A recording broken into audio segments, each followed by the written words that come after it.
What is up, ladies and gentlemen? Namaste and welcome back to my YouTube channel. I'm going to react to various avatars of Lord Shiva. Let's check it out. Much love to you guys. Be blessed and let's check it out. Let's go. To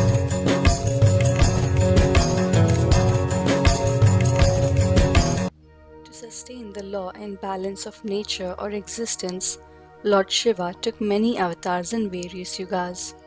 Kurma Purana talks about 28 avatars of Shiva, but in Shiva Purana, the following 19 avatars of Shiva are mentioned. This video will narrate to you the story of the first 9 avatars of Shiva. The rest of the avatars of Shiva will be covered in our next part 2 video. Pippalada Avatar. This avatar of Lord Shiva was born to sage Dadhichi and his wife Swarcha.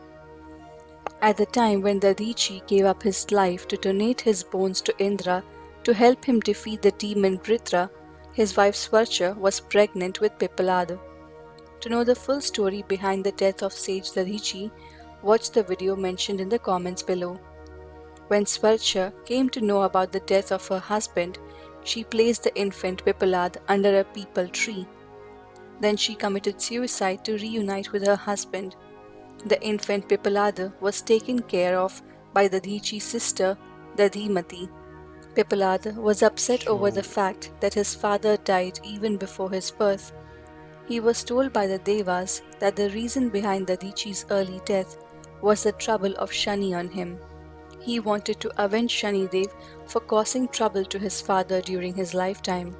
Pippalada cursed Shani Dev to not be a part of the universe anymore. As a result, Shani Dev fell from the galaxy. However, after the Devas intervened, Pippalada agreed to forgive Shani on the condition that none below 16 would get affected by his adverse effects. Shani, to save his life, promised the same and never troubled anyone below 16 years of age. In another version, as Pippalada grew up and learnt about the cause of his father's death, he performed a heavy penance to Lord Shiva and obtained a demon to kill all the Devas. All the Devas went to Shiva for protection. Shiva made Pippalada realize that nothing can be gained by killing the Devas, as it was a plan for the universal welfare and this action will not bring back his parents. Hold on, guys. What's always crazy for me is he is an avatar of Lord Shiva, but he prayed to Lord Shiva, and then he was given, to gain this devil to fight this, right? And then he was given this. After he was given the power and the devil to destroy them, they again went for protection to Lord Shiva. Do you see what I'm talking about? The confusion that I can have on this. He is an avatar of Lord Shiva, right? This is to maintain balance, as they said. And then after that, he gained the power, and then he's attacking them. We have to kill all of them. They went to get protection from Lord Shiva, and then from Lord Shiva, he told him, you don't get anything by killing by. Wow, I mean, the amount of information that is just consecrated in this is crazy. Let's go. Nandi Avatar. Nandi is described as the son of sage Shilada. Sage Shilad was a Brahmachari or an ascetic and chose not to marry any woman. But on the request of his dead ancestors, he did severe penance to Lord Shiva to have the bone of a child. When Shiva, pleased by his penance, appeared in front of him, he requested for a child that was Ayonija, meaning one who was not born out of the womb, and an immortal one who forever has the blessings of Shiva. He then received Nandi as his son. It is said that Nandi was born from a yagya performed by Shilad, and his body was covered in an armor made out of diamonds. Nandi grew as an ardent devotee of Lord Shiva, and he did penance to become his gatekeeper as well as his mount. Veerbhadra Avatar. Veerbhadra is an extremely fierce and fearsome form of Shiva. Upon hearing the news that Sati had killed herself in the sacred fire of her father Daksha's yagya, Lord Shiva, in his deep sorrow and anger, plucked a lock from his hair and thrashed it to the ground. Veerbhadra was born from it. He was tall, with a muscular body reaching the higher heavens. He was as dark as the stormy clouds, with 3 burning eyes and fiery hair. He also wore a garland of skulls and carried weapons. Veerbhadra reached the place where Ooh, Daksha was performing his yagya and destroyed everything. He beheaded Daksha for his sins. To know the full for his story behind the sins. death of Oh my Sati, god. watch the video linked in the comments below. Sharabha Avatar. Shiva assumed the form of a part Sharabha animal Avatar. and part bird named Sharbha to tame down Narsimha, the most ferocious avatar of Vishnu. Sharbha Avatar had the body of an eight-legged lion, having two heads of a beast, two wings, and a long tail. After slaying Hiranyakashyap, Narasimha's wrath threatened the world. Shiva sent Veerbhadra to tackle Narasimha. When that failed, Shiva manifested as Sharbha. After failing at various polite attempts to calm Narasimha, Sharbha Avatar attacked Narasimha and tied him to his tail and immobilized him, thus eventually calming Narasimha's rage. Ashwathhama. Bro, this is Ashwathhama is said to scary. be the Vish Purush sprung out of Shiva after he took halal during Samudra Manthan. He was granted a blessing that he would be able to kill Okay. oppressive Kshatriyas. He would be born as Bharadwaja's grandson and will be raised as a Brahmin but will be attracted to Kshatriyahood. When Acharya Drona did penance Okay. to obtain Shiva Okay. as his son, Shiva granted him the boon and his Vishpurusha was born to Drona and his wife Kripi. Drone and his Ashwathhama wife. was born with a mani or a diamond on his forehead. Ashwathhama is one of the seven Chiranjeevis of Hinduism and is considered to be alive till date. We have a full video I explaining the remember life this one. story of Ashwathhama.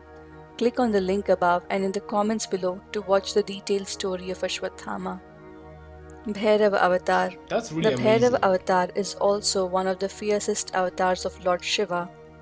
Referred to as Dandipani, the Bhairava Avatar punishes sinners who are greedy, lustful, and arrogant. Greedy. The origin of Bhairav can be Oh traced to a man. conversation between Brahma and Vishnu, which is recounted in the Shiva Purana.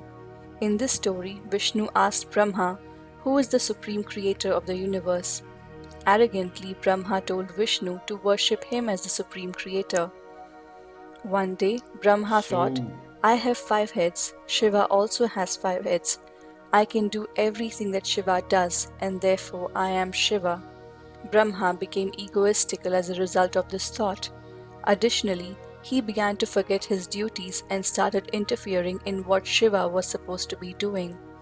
Therefore, Shiva threw a small hair from his head, which assumed the form of Kal Bhairava, that went on to cut off one of the heads of Brahma facing upwards. After cutting a head of Brahma, Brahma's ego was destroyed and he became enlightened. The skull of Brahma is held in the hands of Kal Bhairava. From then on, Brahma became useful to himself and to wow. the world and deeply grateful to Shiva. But due to slaying one head of Brahma, Kal Bhairav was down with the sin of Brahmahatya and therefore had to go to Kashi to remorse for his sins. Durvasa For his Avatar. sins. That makes Durvasa sense. was a great That sage makes known for his sense, at short-tempered least. behavior and curses given to Indra, Saraswati, Rukmini, Shakuntala, etc. He was born to sage Atri and his wife Anasuya. According to chapter 4 of Brahmanda Purana, Brahma and Shiva got into a heated quarrel. Shiva became violently enraged when the Devas fled from his presence in fear. His wife Parvati complained that Shiva was now impossible to live with his infuriating nature and rage. Realizing the chaos his anger had caused, Shiva deposited his anger into Anasuya, the wife of sage Atri. From this ansh of Shiva deposited into Anasuya, a child was born named Durvasa. The name Durvasa literally Durvasa. means the one who is difficult to live with. Lord Shiva took Durvasa Avatar for maintaining the discipline of the universe. Grihapati Avatar. A Brahmin named Vishwanara and his wife A lot of Shuchismati avatars, lived you on the know. banks of Narmada river. Even after a long period of married life, they did not have any children. So they A proceeded lot to of them. Kashi and prayed to Lord Shiva. Shiva appeared before Vishwanara, blessed him, and promised him to take birth as his son. In due course of time, Shuchismati gave birth to a beautiful child. As their Lord son. Brahma named the child Grihapati. He started learning the Vedas in the traditional way, and within 1 year he became proficient in all the Vedas and other sacred texts. When Grihapati attained the age of Wow. 9, Narad Muni came and said that Grihapati would not live for long. Grihapati then consoled his parents and proceeded to Kashi to do penance in order to avoid death. In Kashi, Grihapati found an auspicious place and placed a Shivaling there. Besides the Shivaling, he commenced his penance with prayers. On knowing about the act of Grihapati, Lord Indra arrived there and blessed him. He asked him to And demand blessed him. anything and the boon shall be granted. However, Grihapati refused to demand anything. Indra became furious upon this and tried to attack him with his Vajra Yuddha. Grihapati, now scared for his life, began praying to Lord Shiva for protection. Immediately Lord Shiva appeared before him. On seeing Bholenath, Indra was forced to retreat from the scene. Mahadev blesses Grihapati with a long life and assures him that no weapon would be able to kill him. Hanuman To Avatar. kill him. Oh. Hanuman, born to Anjani and Kesari, is one of the central characters of the epic Ramayana and is the ultimate devotee of Vishnu's seventh avatar, Sri Ram. To know the full story of Ramayana, watch the video linked above. Hanuman is also called the son of the deity Vayu because of the legends associated with The Vayu's wind role in god. Hanuman's birth. Hanuman is considered to be one of the 7 Chiranjeevis of Hinduism who will live on earth till the end of Kali Yuga. Watch the video linked above to know all about the He 7 will Chiranjeevis forever, or the immortals in Hinduism. forever be there. You know what? This is quite interesting. Like I've recently started to read more and to learn more when it comes to these avatars. But I like the fact that what he said initially, like these avatars were there. Like he used them to maintain the balance of life, and all that. That is good. It was done to sustain law and balance of nature, or just the balance of existence, just existence on its own. That is quite interesting, and I like how he would bless a family, and like you tell them, okay, I'm gonna, you would come as the child born through them. That was honestly good, and he would live with some problems, like you see, like the last one. He had to go and do penance so that he could pray for his life and all that. But at the end of the day, it's still Lord Shiva, right? Which is the most awesome thing. Anyway, tell me what you think, guys, in the comments section down below. I appreciate you all. Take good care of yourselves. Peace.